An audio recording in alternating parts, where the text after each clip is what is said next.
creator of the NRE brand, gives his insight and thoughts on the world of comic books, gaming, tech, and media industries as the host of Neo Reality Collective. Experience a slew of regular episodes covering news and pop culture, along with reviews and editorial pieces showcasing the best and worst of our ever-expanding multimedia world.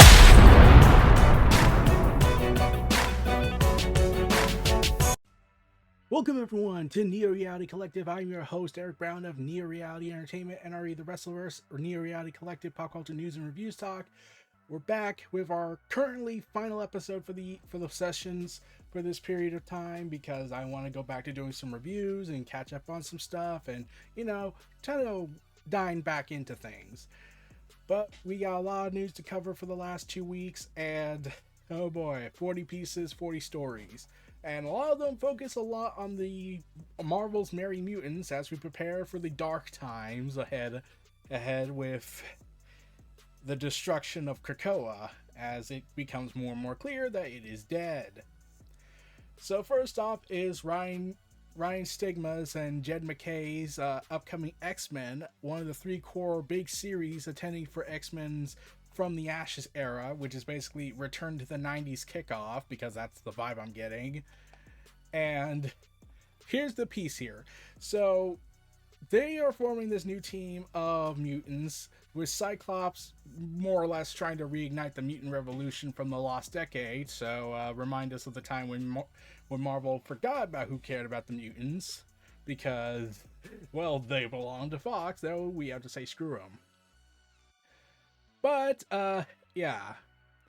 Tom, who is the head editor of the X books for the foreseeable future, and rumor has it he has a big plan for 2025 October, so a year's worth of storytelling going on. He has formed a cabal of sorts with this. So Jed MacKay, who has been very busy writing Doctor Strange, Avengers. Yeah, you can tell he's very busy. He's currently writing the Blood Hunt event. Let's see.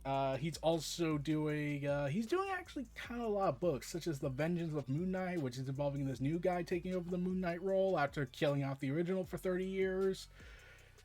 Yeah, Jed MacKay has a lot of things going on with their time. But yeah. So Jed MacKay is coming onto the X books, and his team will consist of several characters. Let's see. We got Cyclops, Beast, probably the Defenders version. I have not read the last issues of X-Force. Magneto, Psylocke, Magic, Kid Omega, Temper, and Juggernaut as part of this new new mutant task force, essentially.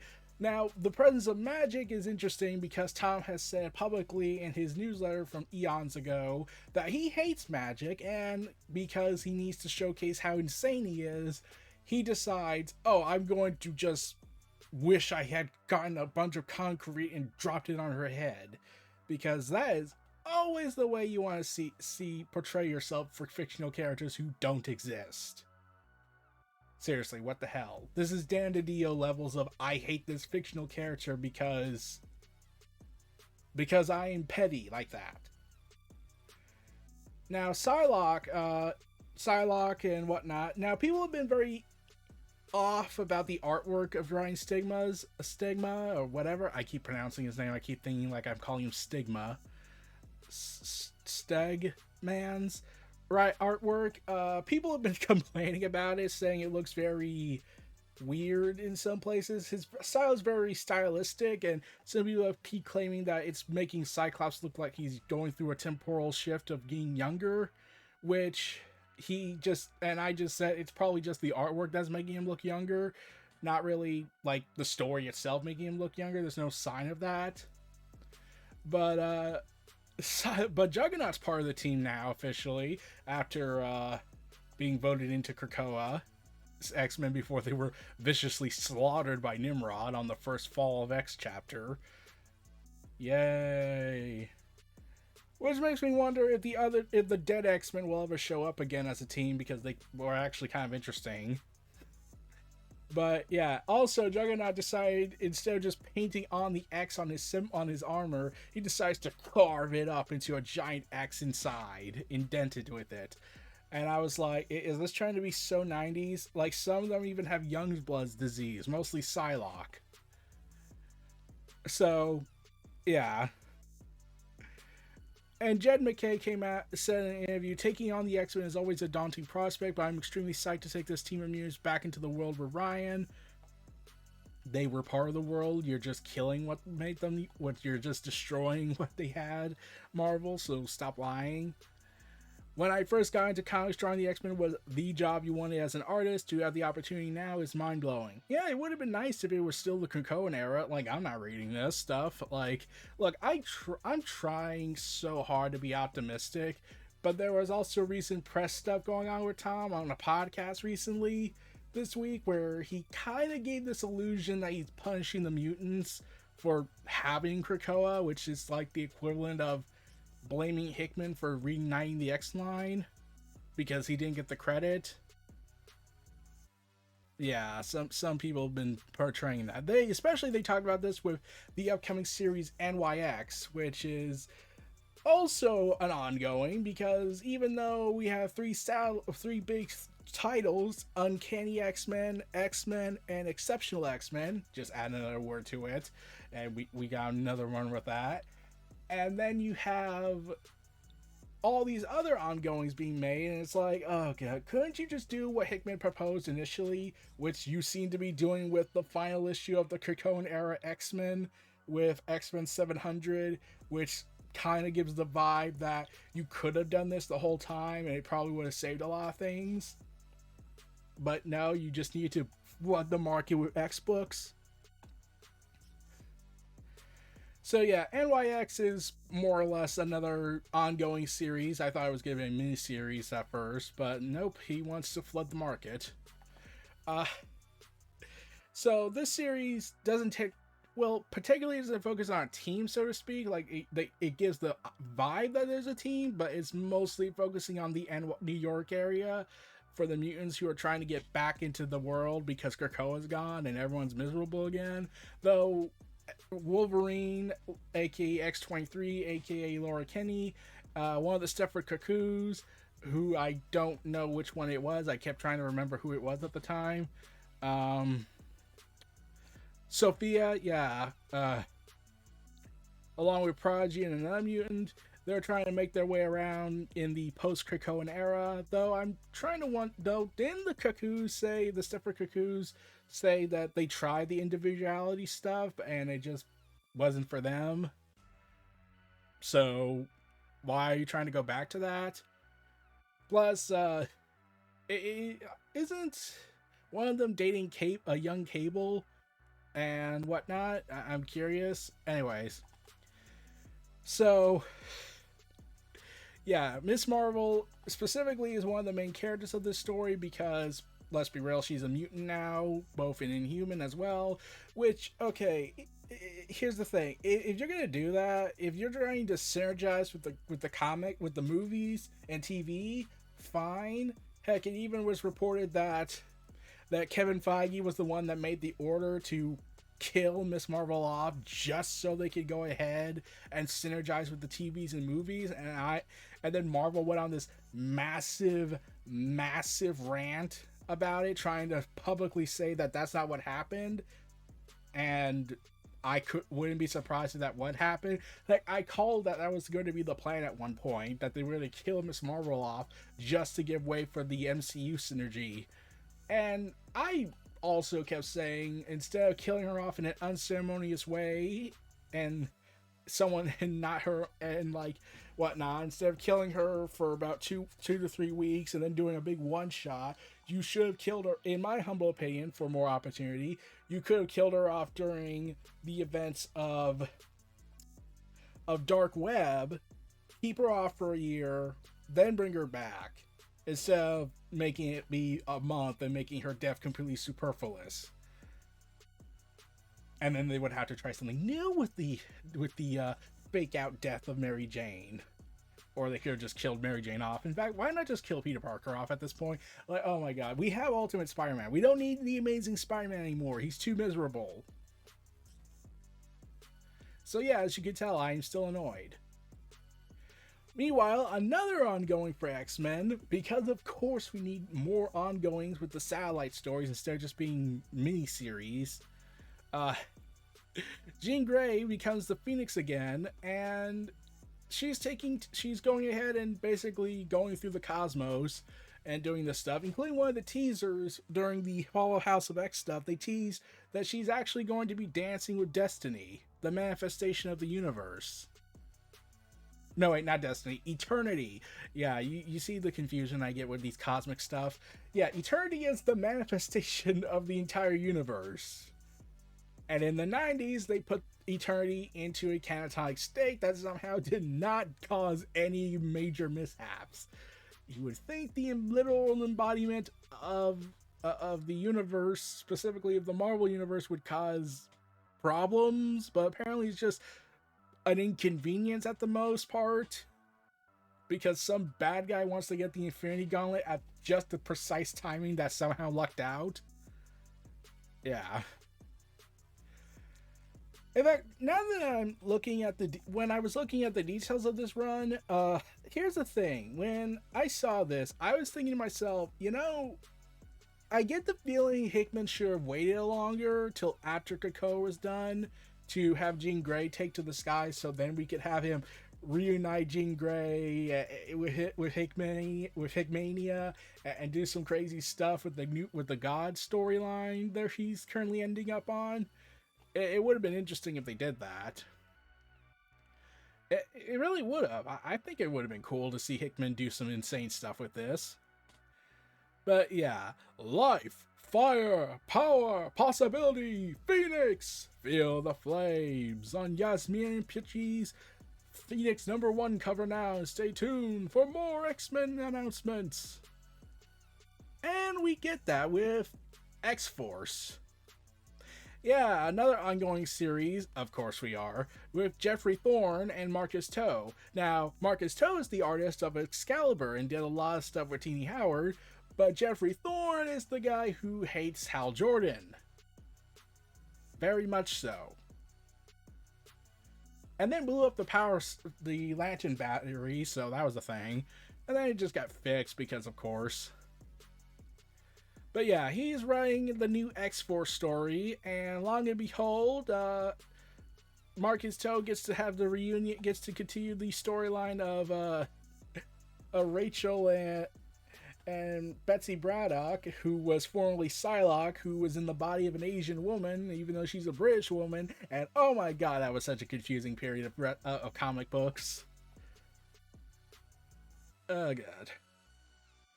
But yeah, so this run is basically consists of this team: Rachel Summers, Betsy Braddock, Sage, Surge, and Tank. Now, to add on to the confusing stuff, they're going to add Deadpool in the first issue, because you can't have an X-Force without Deadpool involved in some capacity. And this plan is more or less to do a rotating guest star kind of thing, where every issue had a different character in the role that's not just, well, the X-Force team. Oh, and it's led by Forge, so yeah. But yeah, Deadpool is just going to be, as far as I'm aware, this first issue. As for that, I don't know where else it's going to happen. He's just guest starring, so I don't know what he's going to do after that. But we'll be moving on from the X-Men stuff for a little bit, but we're going back to the world of Mad Max for the first time in God knows how long. So, there's a spin-off of Mad Max Fury Road called Furiosa, who is starring the character that was in Mad Max Fury Road, the awesome sequence of insanity that we loved. The prequel Furiosa is going to have this filmed, apparently, according to the producing partner Doug Mitchell, hinted at one particular in-depth action sequence in an interview with Total Film, saying the film has one 15-minute sequence which took them 78 days to shoot and required nearly 200 stunt workers on set daily. So let's see if I get this straight. You had 200 workers daily on this 15-minute action sequence that took 78 days. I cannot begin to tell how much money was probably spent on that alone. But, yeah. The highly anticipated prequel is set 15 to 20 years before the events of Fury Road and will serve as an origin story for the hardened warrior we saw in the Mad Max Fury Road movie. Since it's going to be played by a different actress, I believe they say it was, Anya Taylor-Joy, who plays the younger version of this character. So, yeah, I'm excited for this. I'm hoping it's a pretty damn good film. From what I've seen, it looks awesome. Heck, Thor's in it, so I'm surprised they have not went with a crazy godlike deity guy calling himself Thor. That would be kind of freaking meta if they did that. But, moving on. The Office! There's going to be a follow-up series that's currently in development, pressing forward with 2 new stars now attached to help bring it to life. Ex Machina star Domhnall Gleeson and White Lotus star Sabrina, I can't pronounce that last name, I tried, are both on board to help give the comedy audience a fresh take on NBC's classic mockumentary series, according to Hollywood Reporter. The rest of the ensemble is still coming together, and it's unclear how the 2 actors will fit into the new formula. Now, I could mention Domhnall Gleeson's other role, which was in Rise of Skywalker, but I do not want to talk about that ever again. I don't want to keep ranting about Star Wars all the time. So there hasn't been anything revealed more about it from the creators than is being produced by Universal Television. It's also not clear if the show will be available to watch, as the team reportedly wants more pieces in place before locking down a platform. However, Peacock currently has the existing streaming rights to the Steve Carell show. And they're trying to cast a wide net to find talent to join the new Office. The series is set to tell a new story that takes place within the same universe as the Cubicle comedy fans are familiar with. The team does not consider the new show to be a reboot. Thank God. Meanwhile, Final Fantasy VII Rebirth. I played the game, I beat it, it was fun, it was pretty damn good. I do have plans to hopefully make a lengthy review down the road once I get everything in order. And when I find the time and place to do it. I plan to do a comprehensive video about it one day, and I will rejoice. Because that game is insane. And the sales are struggling despite the critical acclaim it's gotten. Now, people have been trying to find ways to explain how this is possible. How could this game be failing at sales? And basically, here's my best take why the sales are struggling. It's because, how do I say this? Square Enix kind of pissed everyone off these last couple of years since Final Fantasy VII Remake happened. And then they just started pissing people off more and more and more with the NFTs and the cryptocurrency and trying to continuously say that NFT is the future of gaming, and then they whole play to earn and then be smug about playing to have fun is a bad thing. Yeah, I would think that would be the reason, but according to experts, it's probably something different. Also, even though Captain America Brave New World isn't out yet, they already have McDonald's toys already leaked out, and one of the ideas is the Red Hulk.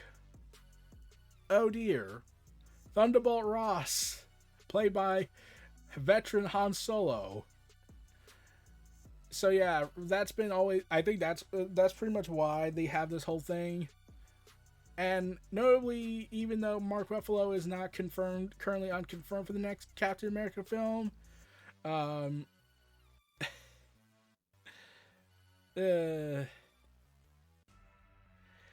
they are having Thunderbolt Ross be recast, and because the actor who played him passed away sadly, but they want to do the Red Hulk story, so they gotta recast him, even though doing that would have to explain so much. Like, this isn't like a minor character and then getting a new actor to play him and then make him a bigger role afterwards. This is a character who was played by an actor that was pretty well seen and well used a lot, and was even the Secretary of State by the time Civil War happened. I would think people would say, yeah, Harrison Ford is not William Hurt. But I could be wrong. I don't know how this stuff works in politicking Hollywood. It's just something I have an issue with in my honest eyes. Meanwhile, despite the loss of the creator for the Edelian Chronicle, they're moving forward with a sequel despite the death. Yeah, the team at Rabbit and Bear Studios is continuing development of the sequel despite following the death of the series creator. I will not pronounce the name because I cannot. I've tried. The studio opened up about its future and what's next for it on their Reddit Ask Me Anything, conducted with studio head and character designer. I will not try and even list these names. And with the release of the with the whole sequel, fans were quick to ask about how the team might continue without him involved. Without the creator involved, Rabbit and Bear acknowledges the unfortunate passing, but hopes to carry his legacy into the future. Well, let's just hope they treat it with tastefulness and respect.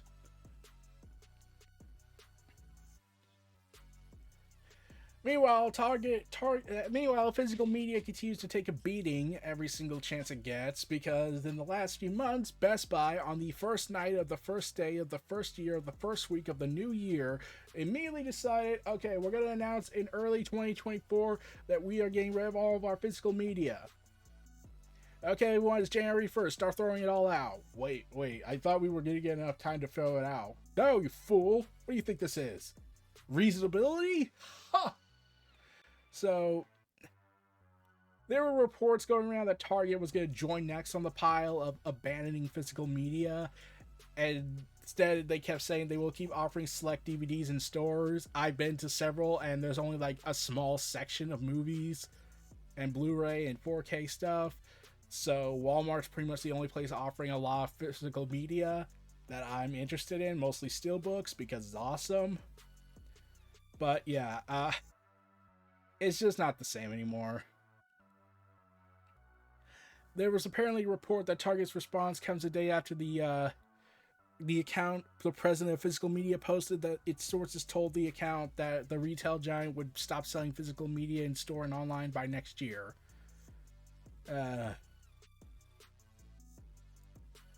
I'm gonna miss physical media. Just damn it. I'm gonna have to go everywhere on Amazon, and once Amazon gets rid of it, then we're all screwed. Meanwhile, Manor Lore's developer stresses that their game that recently came out in early access is not a Total War competitor nor an RPG. It's just a very tactical strategy real-time game, and I'm just like, isn't every game kind of competitive these days because they gotta compete who makes the most money out of it and who gets the most gamers because not a lot of money could go around? But yeah, I keep hearing some praises for Manor Lords. It's early access, and I don't really know how I would do well in that game, so just haven't played much interest in it. But yeah, Manor Lords is out now. If you want to check it out on Steam, go right ahead. It's on early access, and I think it's currently on sale with this current sale going on for $30. So take a look if you want. Meanwhile, Leonardo DiCaprio revealed that he talked to Zack Snyder about playing Lex Luthor in Batman v Superman, and you decide to reveal that because, yeah, Zack Snyder revealed this latest slip on the episode of Happy Sad Confused podcast that at one point he had separate conversations with both Adam Driver and DiCaprio about playing the supervillain Lex Luthor and decided to go with Jesse Eisenberg. And I'm just left wondering, okay, let's see if I get this straight. You had Leonardo DiCaprio, who was at one point supposed to play the Riddler in The Dark Knight Rises until the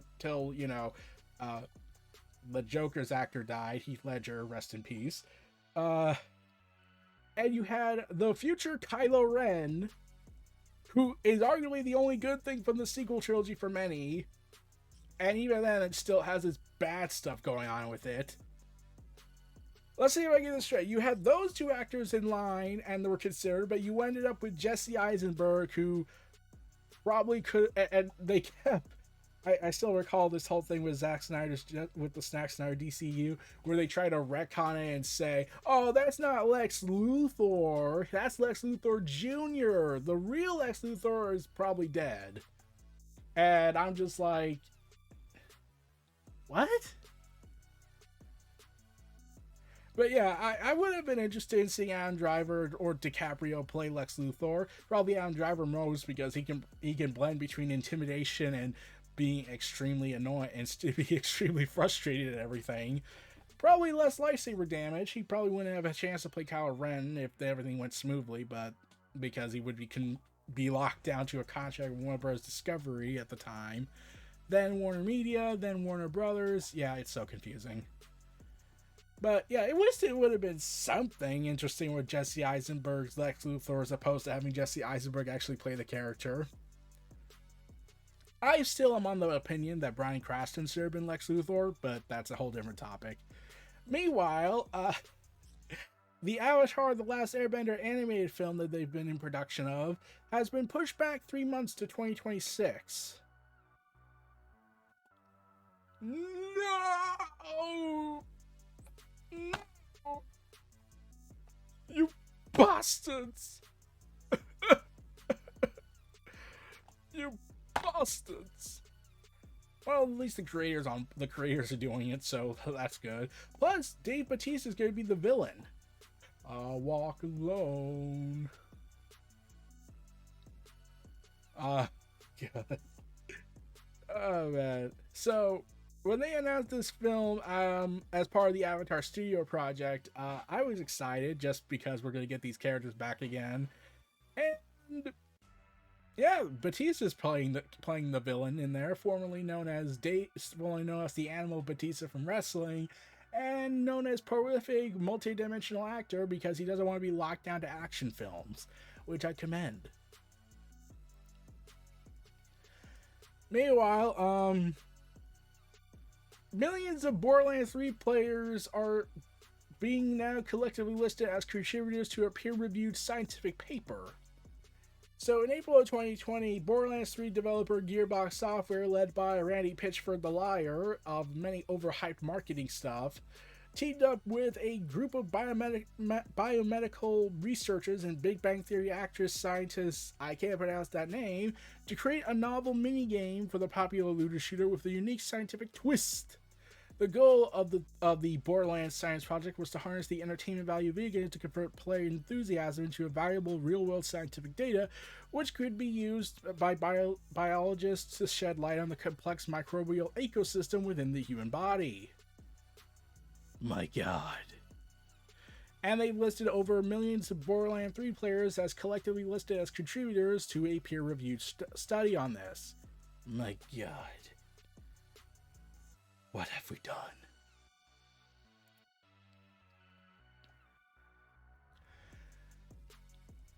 Moving on. Michael Douglas wanted Hank Pym to die by shrinking to ant size and blowing up in Quantum Mania. Yeah, that was the thing I found out, and I was like, okay, why?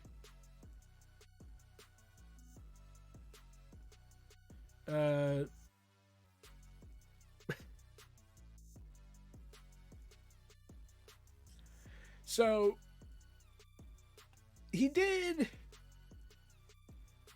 Let's see. Apparently, Michael Douglas wanted his character to die, Hank Pym, multiple times, but he always said that he'd be open to coming back for Ant-Man 4 as long as he can die. Douglas clearly wants Marvel Studios to kill his character off. I don't know. I don't know why he wants his character killed off. I could be wrong. He revealed this on the View. When talking about his upcoming series, Franklin. God damn it. So, X-Men 97. Great show. Great show. Wonders for everybody. Joy to the world. So the directors of the show want to make an X-Men 97 movie on the level of Akira and Spider-Verse, which I will be all freaking for. In fact, let's just go ahead and just go into all the complexities of the X-Men universe and then eventually collide with the Spider-Verse films and do a huge superhero war. Mutant Spider-Man war. Or Spider-Mutant war. That'd be freaking awesome. Oh man, that'd be funny. Nah, we're tired of the superhero as a superhero thing. They do that all the time nowadays. Especially when they do Marvel events, Civil Wars. But yeah, the directors of this want to make a film featuring the iconic superhero team comprised of mutants, our merry mutants, saying it would be a slam dunk. I think that would absolutely be something the audience would want to see and we would want to be a part of. And they also keep, plus with recent stuff going on with the Tolerance's Extinction storyline going on in the show, with the returning references and mentions of all the other 90s Marvel animated universes coming together, which raises the internally painful question of wondering where the hell are the Avengers in this, even though they keep mentioning them and Captain America appeared, but because by the law, even though the law is the reason the Sentinel program exists. So, that still confuses me. So, yeah. There will be a season 2 and 3, and we don't know what's going to happen onwards. Heck, this might all end if the rumors that Marvel plans to kill the sacred timeline, the sacred multiverse, in order to restart the Marvel Cinematic Universe into one cohesive reboot, sort of, soft reboot, and just stick with that, and then end all the other projects that take place outside of the outside of the Marvel MCU timeline. Comic books and movies are confusing. Also, Take-Two fired a bunch of people. Fired around 5% of its workforce, about 600 people in mid-April, which pissed everyone off, especially and canceled multiple in-development projects, much to everyone's anger and frustration, especially when you realize, oh wait, GTA 6 is going to be coming out next year. You could just take the hit for a little bit and then get that money back. But that would be asking too much. So, moving on from that, Dragon Ball's upcoming fighting game, Sparking Zero, which is the continuation of the Tenkaichi Budokai series, they have announced, Trunks with his sword. That's pretty damn awesome. There's actually over 100 characters in the game, from what I've been hearing. But currently they're at 42, so that's pretty damn awesome. They announced future adult Gohan, so pretty dark. Videl, pretty awesome. Beerus, oh damn, that's gonna be a tough one. And Whis, which means that it's an automatic victory. Because Whis is defined as a character who can do whatever the f he likes because he is an angel.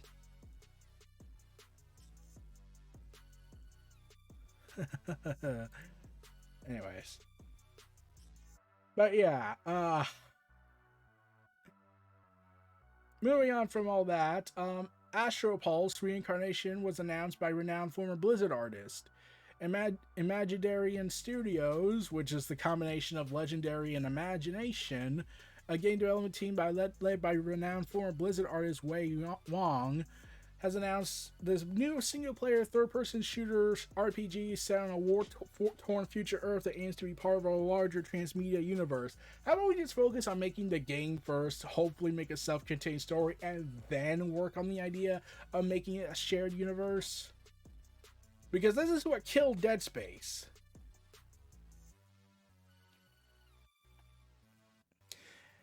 But no, they already have plans to short films, comic books, and graphic novels to flesh out the universe before they even get their game out. Huzzah. So I get to say that they're probably doomed for doing this rather quickly.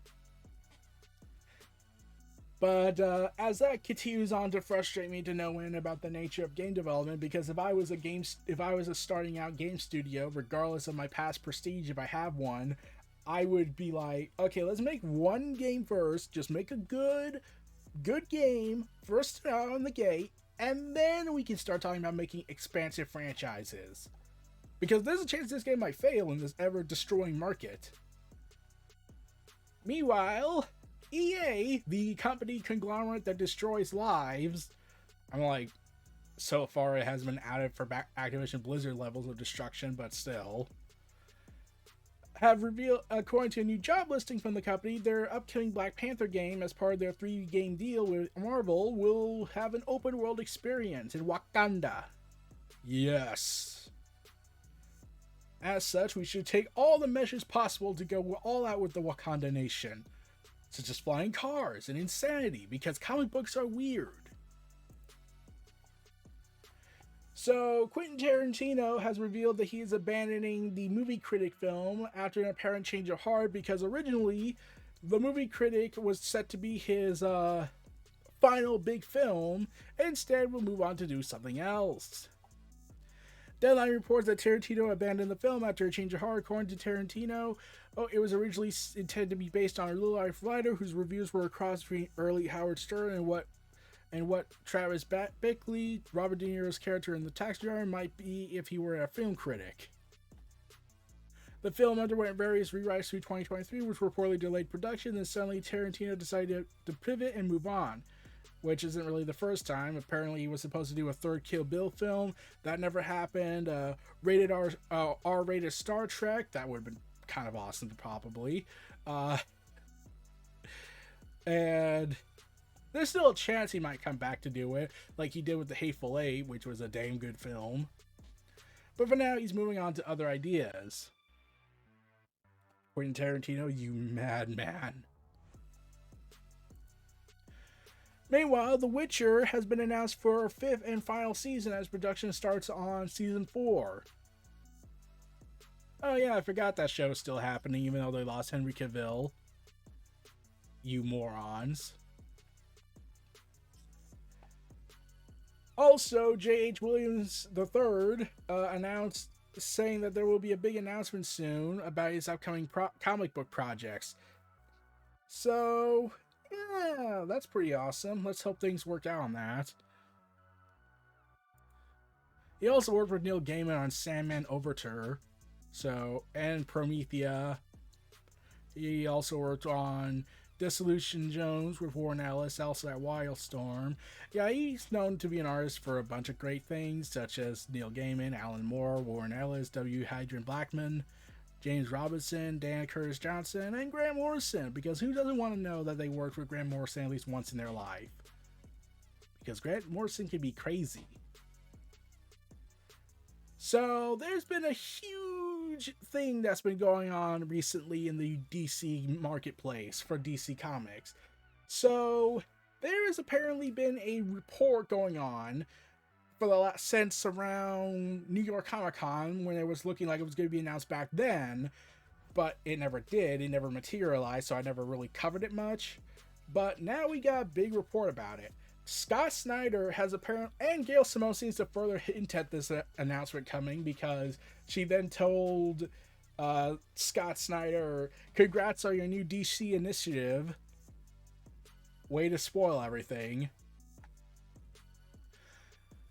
But yeah, Scott Snyder has revealed there is said to be a report by Scott Snyder leading a new creative initiative at DC called Absolute Comics, which is basically their ultimate comic style line for DC Comics to create the ultimate universe for DC, at least. And it's been said that, like I said, it's going to be called Absolute Comics, or just Absolute, which may or may not lead into be tied in with another event comic coming out very soon, which I will cover in about a few minutes, hopefully. So yeah, Bleeding Cool also broke the story initially, and it led to a bunch of trending stuff going on and going ahead that rather than some single central creator focused line or something with a major editorial driver such as Dan Didio's New 52 or Jeff Johns' Rebirth, this is intended to be more of a hands-off affair on Snyder's part, with the creators being given more of a carte blanche to achieve results, close to the all-star line with major A-list creators on board, Also, rather than something separated from the main line like All Stars, the Ultimate Universe, or even Jim Shooter's New Universe back in the day, this will be something in conjunction with the main line, part of a larger initiative that aims to spotlight DC's entire lineup, but that will not be a reboot or even a relaunch of the main line. That will remain into say with continuity, along with many creative teams will continue on. Because of the other names they've heard, of which is part of the Absolute Comics is a part of, is DC All In. The broader initiative Snyder and other creators have been working on, we don't know what full details on that, but after this whole thing that happened, and it lead to the internet breaking for the comic book side of things. So, with that whole thing happening, it's kind of interesting. So, this is not said to be a relaunch or like, here's the thing. This is what was mentioned. Absolute Comics will be a line of radically reworked versions of well-known characters from major comic creators in the fashion of Marvel's Ultimate line, separating continuity from the rest of the DCU, but sharing its own internal continuity between works, unlike Elseworld, All-Star, or Black Label books. However, unlike the Ultimate line, there is intended from the get-go to be some bleed-through, so the Ultimate Comics line will be in the same multiverse as the standard DC continuity, suggesting awareness of each other, maybe competition, or even a crossover between them in the years to come, part of a big plan. This is not a relaunch or a reboot. DC All In will continue the continuity of what DC did with the New 52, as well as where the Donna's DC took it. Absolute Comics is a new shared universe for major comic talents, with a hands-off approach from showrunner Scott Snyder. No idea of the creative teams, but it is rumored. But they presume that yes, Scott Snyder will write at least one. Mark Waid, who is doing Absolute Power, might be a natural, and Ram V is coming off of Detective Comics just at the time of Absolute Comics and DC All In hits, so they could probably look at him too. There's also people that also in this article mentions that Donny Cates could be a potential person attached to the project, but due to multiple reasons of life not going the way it hoped, that might be off the table for a while. But what am I talking about that leads to the whole Absolute Comics run? Well, it's part of a big comic book event, DC Comics Absolute Power, which basically is the Trinity of Evil of Amanda Waller, the Batman Zahan, which is more or less a pure Batman, so to speak. Let's see. Also, Lady Brainiac. And yes, I'm not kidding when I say there's now a female Brainiac running around, because comic books. So, the first story of this whole thing starts with, let's see. Absolute Power 2024 Free Comic Book Day Special Edition that came out last week, so pretty damn awesome. There will also be starting on June 25th, there will be Ground Zero #1, Absolute Power #1, that's returned to the Wednesday releases, since Tuesday were causing confusion and issues with comic book retailers, but it will start on July 3rd. Damn, they could have started on July 4th and they would have sold everything. Mostly because Amanda Waller's character was designed to, quote, be a patriot. So naturally, what could be more patriotic than trying to kill Superman and working for a secret cabal that's actually revealed to be a bunch of brainiacs? That's the rumor, at least. Manipulating Amanda Waller so they could do what they want in their own agenda, but they gave Amanda Waller the carte blanche to do whatever the hell she wants. So Failsafe and Brainiac Queen, yeah, that's the Lady Brainiac I mentioned, have given Amanda Waller the ability to capture the powers of every metahuman, and is now on the hunt for everyone, such as Task Force 7, a bi-weekly companion series that explores the events of Absolute Power from supervillains' perspectives, as the Trinity of Evil co-ops the combined powers of the Amazo technology and the Failsafe technology in their quest to eliminate all metahumans. Yes. There will also be more stories going on, such as, let's see, Absolute Power Origins was focusing on the origin story of Amanda Waller in this multiple retconning stuff. And for the first time in for God knows how long it feels, there will be actual tie-ins with all the books going on. Have you noticed that they seem to just stop doing that at DC a lot? It's just been something that's nagged me a bit, because when you're trying to make an event comic that's supposed to affect everybody, yet kind of don't do that anymore at DC. Like, they haven't done something as big as that since the pre-New 52, I feel, and during the New 52 with Infinite Crisis, Final Crisis, Forever Evil, and all that. And it just feels like the events just started making mini-series to spread out and make all the other books not really focus on what's going on. That's just something that's annoyed me to no end. But that's just a completely different set of topics we could go on for another podcast video. But yeah, Batman, Wonder Woman, and Superman books, which are tie-ins to the event, will be part of this whole storyline. Such as, let's see, Batman 150, which is written by Chip Zdarsky and series artist George Jimenez. While in Wonder Woman 11, Diana's quest for truth against the hunt for the Amazonians, that's the whole thing going on with that, is placed on hold as Amanda Waller begins the Amazer robot ready to take all her powers for good. She's lost it before. I'm pretty sure she'll do well. And also, Justice League Dark is coming back, so hoorah! And also, Jamal Campbell is coming back for Josh Williamson's story for Superman 16, set for July 17th. Now the person writing this event is Mark Waid and not Joshua Williamson like I initially thought it was going to be. Instead, it will be Mark Waid and Dan Mora, the team behind the Superman Batman World's Finest series, which is pretty damn awesome, and even did a run with Shazam for a little bit. So when I heard that Mark Waid was writing this and Dan Mora was drawing it, and I saw the artwork, I was like, my God, what has DC unleashed? Because that is the best team you can probably produce for an event like this. Not only Mark Waid, because he is a DC nut, he is obsessed with all the history of the DC universe with his extensive knowledge. The only thing missing is the Grant Morrison madness of it all, where Grant Morrison treats everything as canon.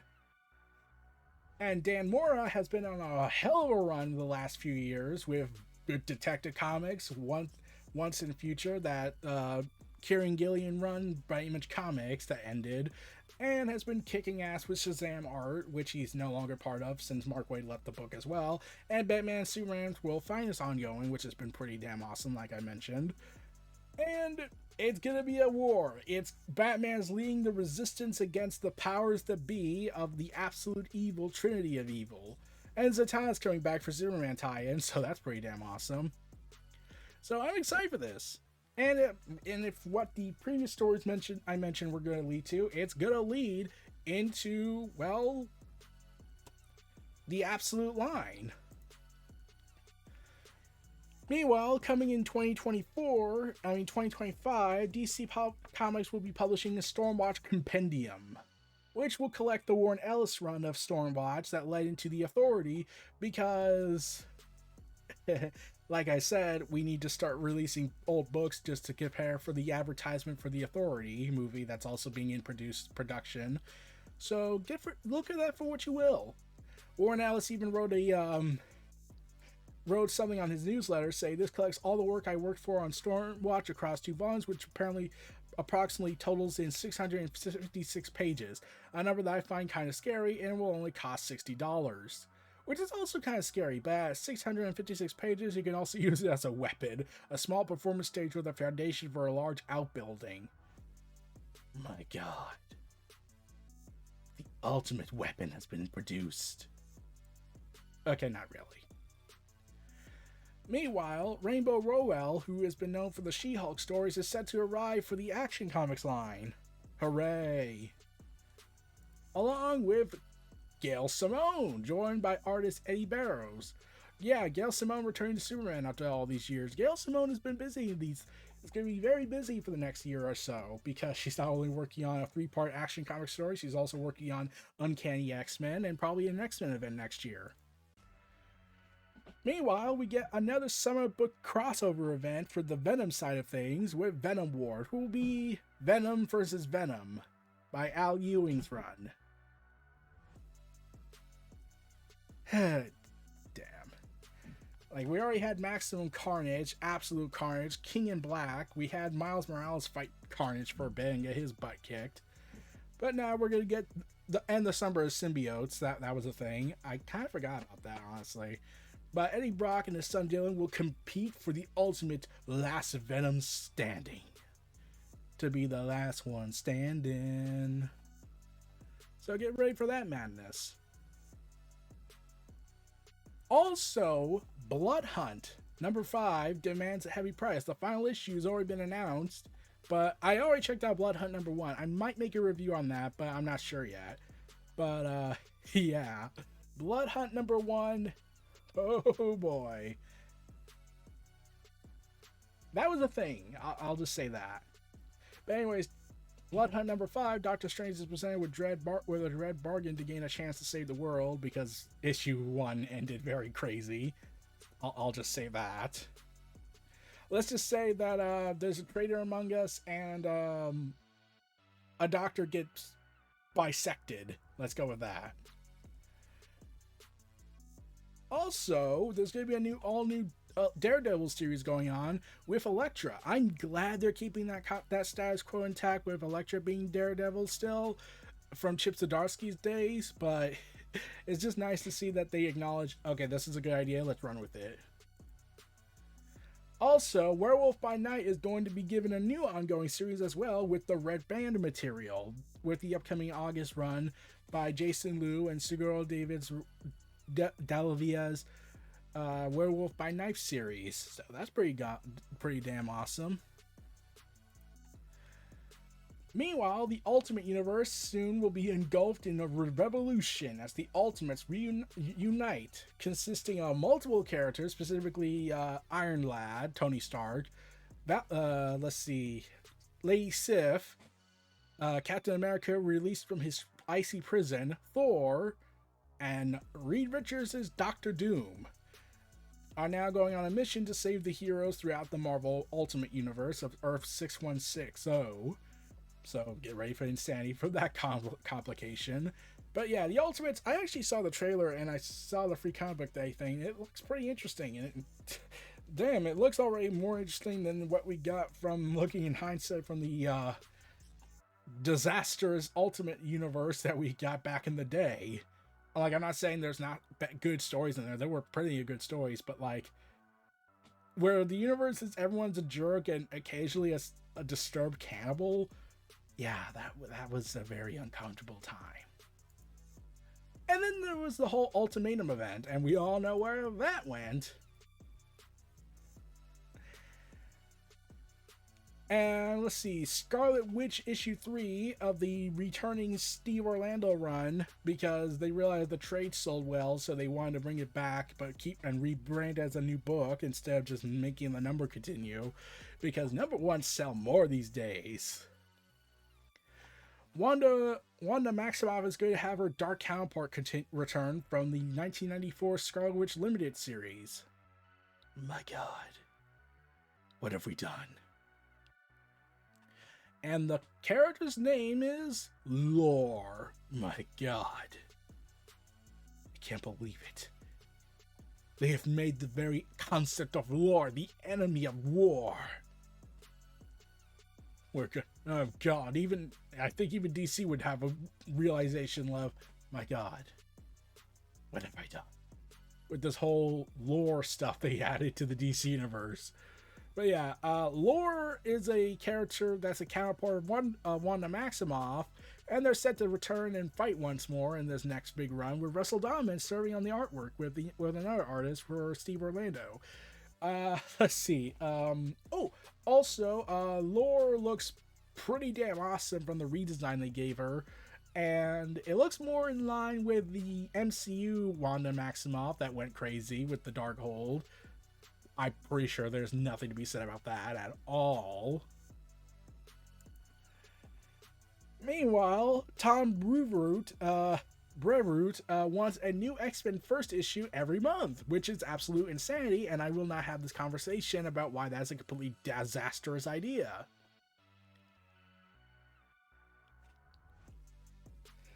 So yeah, in his Substack newsletter, he answers a question about whether there will be more X-Men series launching than have been announced and reveals an ambition for the line that should keep retailers happy, and by keeping them happy, I mean driving them up the wall. Saying this, and in September and October too, yes. Ultimately, I'd like for there to be some new X Group new #1 every single month, whether it be a major launch or merely a more targeted limited series. You're insane. And here's the thing. I mentioned this. Apparently, I had learned this when Uncanny X-Men 700 was announced as the final chapter of the Krakoa Era. So the thing I learned is that apparently Jonathan Hickman proposed this idea that was immediately shot down by the executives of Marvel. Great job there. That he had wanted to, instead of releasing $4.99, $3.99 books for about 5 different stories that would have blown up the bank account, he wanted it all to be condensed into a monthly magazine format. Basically be like 90 or 100 or so pages at best, where it would be like X-Men #1, Marauders, Excalibur, X-Force, be like about 20 or so pages for each writer and artist team, and it would lead into basically being a one thing for $9.99 in theory if they did that format, and Marvel instantly shot it down because they're idiots. And the very fact they have Hickman still is a miracle for them. But as for this whole X-Men stuff, Marvel Comics has now decided to change course with their plan, that instead of being the 4 to 5 limited series that usually happens, they're now giving a proving series for 10 issues, not just 4 and 5. Change aims to support ongoing series and collector habits, reducing restarts, and among other things, give books another chance to extend more, which has given people hope for the return of Avengers Incorporated, because people said that was actually a good run. And Dan Buckley said this: I think the days of having a 500 issue run is probably a reach, but we are looking to have a less limited series and more ongoing with all our characters. And I'm not going to say that there won't be a limited series, but I'm more at the moment proving some series for 10 issues at a time, not 4 or 5. Hopefully I could get to 15 or 20. That is the intent. Because to be honest, it's a lot of work on editorial staff too, to restart books all the time. There's a lot of work of our marketing staff to remarket a book coming out. It's a benefit to everyone to figure this out. Okay, here's an idea. How about you just bring back the numbering and stop restarting every single book?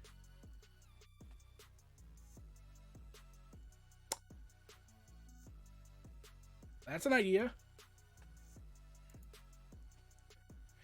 But with all this talk about Hickman and Marvel and all this insanity, Jonathan Hickman and Esad Ribić, they are reuniting one last time for one last party.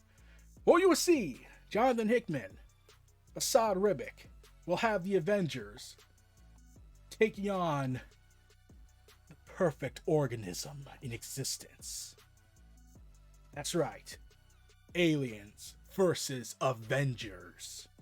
The perfect organism arrives to the Marvel Universe to take on the Avengers. In the alternate story, not the main continuity, if they did that, then everyone would be screwed. The Xenomorphs finally make it to Earth to battle the heroes of the Marvel Universe. And Hickman had to relay everyone that this is not main continuity. We still have the Brood for that. Now, this is both an awesome idea and a partial advertisement for the anticipated 20th century film Alien Romulus. But yeah, basically this is an alternative timeline, much like in the vein of Avengers Twilight, where the Avengers are a bit older and more hardened by their heroic wars and all that, and they're going to battle the perfect organism, the Xenomorphs, in mortal combat. And it's set into a new timeline, many years, featuring older, grittier versions of Marvel's characters, hardened by, being superheroes and all that, and going through some pretty messed up stuff. And the cover alone from Esad Ribić shows Captain America, Captain Marvel, and Iron Man battling the Xenomorphs. And I'm just like, okay, 1, pretty damn awesome. 2, I am hyped. Take my money. You just have to say Jonathan Hickman and you already get me. 3, Esad Ribić's Captain Marvel this time for Carol Danvers is much more better improved than the one that we saw in Eternals that made me go, oh my god, what's wrong with your face? Because the artwork took some liberties with Captain Marvel's design at that time for Kieran Gillian's Eternals run near the end of the series. Seriously, I'm trying to wonder what happened. Like, was there a deadline rush and he just had to scribble it in quickly? Like, I don't know. But the Alien vs. Avengers Carol Danvers they have on the cover art, it looks way more improved. But, yeah. Jonathan Hickman on Aliens.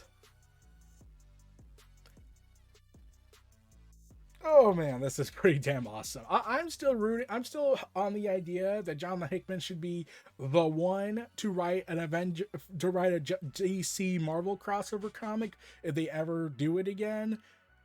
God damn it, come on, please. I always think that they should do this just to transfer the powers kind of thing. Jonathan Hickman writes the Marvel DC crossover event, but at the end of the series, hopefully 12 issues, and make them goddamn prestigious as possible with the best artists in the best town in the world, damn it. It ends with Hickman leaving Marvel after, and this would probably be years from now because I want a good Ultimate Spider-Man run to last for God knows how long as possible. Because my god.